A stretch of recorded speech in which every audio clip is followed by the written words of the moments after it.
2 months after Emily's death, the case was handed over to Detective Hayley Miles, a seasoned investigator known for her keen instincts and relentless pursuit of the truth. From the moment she stepped into the case, Detective Miles knew there was more to the story than a simple burglary gone wrong. The crime scene had been chaotic, but certain details didn't add up.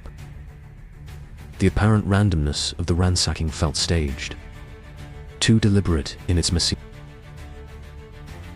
With years of experience, she recognized the subtle signs that often pointed to a deeper motive. Detective Miles began her investigation by revisiting the initial reports, carefully combing through the evidence collected at the scene.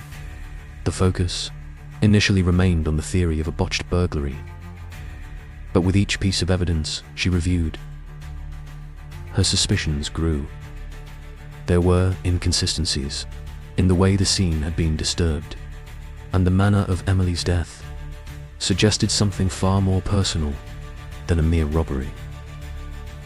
Strangulation as a method of murder was intimate, fueled by strong emotions, anger, passion, desperation.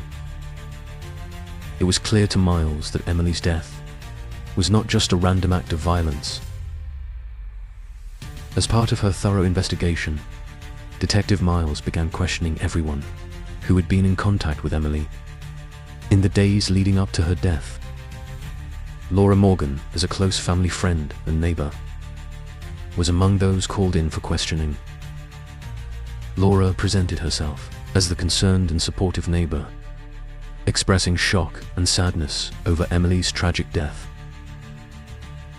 She appeared cooperative, answering all of the detective's questions, and even offering additional information when prompted.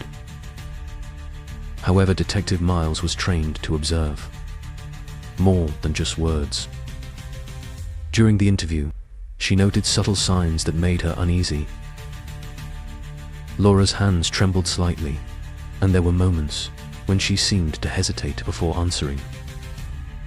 Her eyes would dart to the side when asked certain questions, and while her answers were mostly consistent, there were small inconsistencies that Miles couldn't ignore.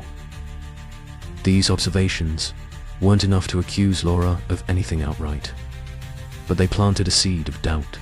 In the detective's mind, something wasn't right.